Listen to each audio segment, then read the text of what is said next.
All right, I figured to make a short video on my two pedal boards. So I got two different pedal boards. I got one that I consider my big gig pedal board, and one that's kind of my quick and easy, throw it in the tick bag on my mono case and roll. I kind of mix it up between the two, and to be fair, they're not too far off in sound. That ought to speak to the Capo quite a bit. I love that Capo DI. So we'll start with my quick board. My quick board's a Polytune tuner, and my DI is a tube saturator. It's Capo Jad Freer. That thing is awesome, especially with passive instruments. I love it, passive instruments. It's a little harder with some active bass, especially 18 volt stuff. But for passive basses, man, knocks out of the world. The center pace I see is usually stuck open because I'll kind of, depends on the gig, what song's on there. I'll usually take one of these two off the bigger rig, either my Aguilar Filter Twin or my vintage bass Octave MXR. Just depends on the set. What I'll use, I'll probably in the future will get a smaller Cali 76 to put in the middle there because I like the tuner a little bit. I use that a little bit more than either one of the others. But great light rig. I usually even use one of the battery powered things from a 9 volt. So a little battery that sits back there. I don't have to plug it in anything. That's quick and convenient. On my bigger rig, first thing you're gonna ask is, why is your Cali 76 upside down? Well, to get it to reach the other pedals without having to be some type of major, 15-inch weird cable, I just turned it upside down. I'll start with my flow path. So I have a Korg, I think this is a Pitchblack bass tuner, so it's specifically made for bass. I just got this thing. It's a strobe tuner. You can change it however you want to tune. So here's it in tuning mode, just to show you an idea what it looks like. All white, you can change the brightness. If it's blue, then it's off a little bit. And you can adjust your tuning. Very nice. You can't see it on other sides of the stage, so it doesn't look like it's light and lit up from other people's angles. So if you got a dark stage or need to have a dark stage, it's pretty cool. Very accurate tuner. I like it so far. Unique part about it is there's no buttons. You click on the face. The next in the signal path is the Cali 76. So my Cali 76, it's upside down, I know, but if you look at the settings, it's very mild. I have the ratio probably set a little bit more than 4:1, not much more than that.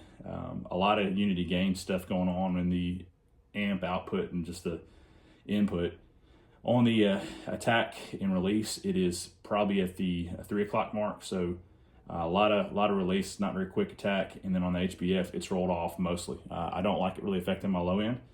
So mostly let it be there for transients and get a little bit of evenness on the high end. So very light compression on this. Then it goes into my MXR vintage bass Octave. So I'll let you hear a little bit of that. This is your OC1, and this is, I think is, who is it? Some famous bass player anyway made this. This is his version of OC1 that he had made by MXR. And it's fantastic. It takes up a very small footprint. I got it set to kind of Pino's settings, so I'll let you hear a little bit of that. Playing my Dingwall D-Rock 5. And this thing has a mid boost too. I don't ever use it because it's actually pretty loud.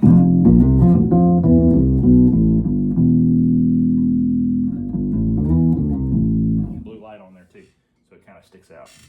After that, it's going into Aguilar Filter Twin. So what do I use this thing for? I use this for pick work. So if I'm playing with the pick on a song, I'm going to use that, and I'll just give you the unfiltered version of this. Oh, Octave's still on.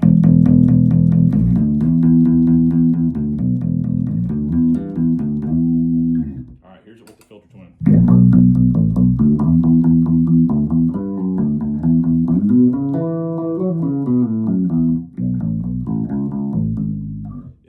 Just a little bit of the upper end of the pick come out without being overwhelming, but you can definitely hear it.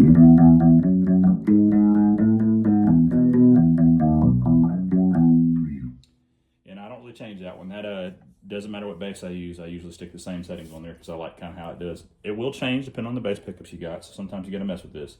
But I mostly use that for pick style. I think most people out there are using that for like a slap instrument to do like funk stuff. I don't. I like it for this purpose. If you combine this thing with the Octave pedal, it is really cool. I'm going to go over to my Darkglass from the Aguilar Filter Twin. I have a B1K. I love Darkglass's stuff on a mild setting. The B1K I got because it's a smaller footprint. I used to have a B3K. I got one of the first ones that came out. I sold that, got the B1K, and the B1K has the internal dip switches for all what used to be on the B3K. I do have the grunt on. Everything else is on the normal. And this is almost dead center in the middle. I'll let you hear a little bit of what that sounds like with the filter twin off.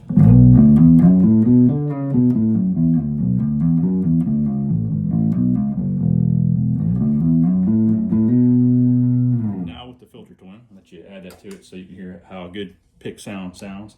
And this is on my P-bass setting for my D-Rock.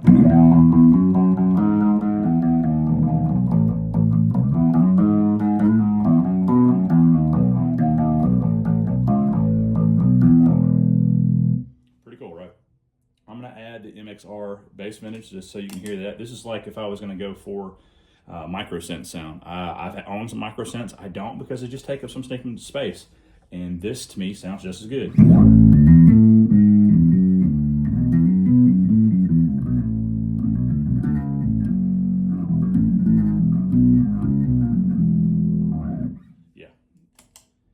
Usually when I'm playing, I always have the B1K on, and I will have to change gain stage on that just a hair depending on the bass, especially if it's one of my active ones like my Federas.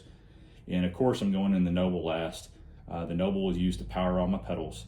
And the volume I basically made up with the O on here, and I have no treble added. I don't have the shelving on at all, and I just do a hint of bass boost.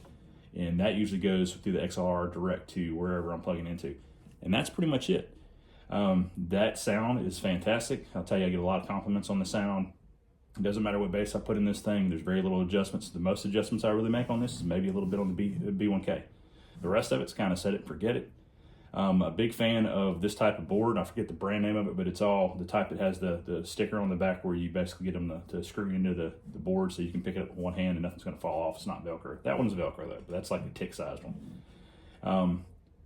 I don't know that I'm looking to change anything on this board. If anything, if I'm looking to get another pedal, it would probably be the newer Cali 76 to take up the space on my smaller board.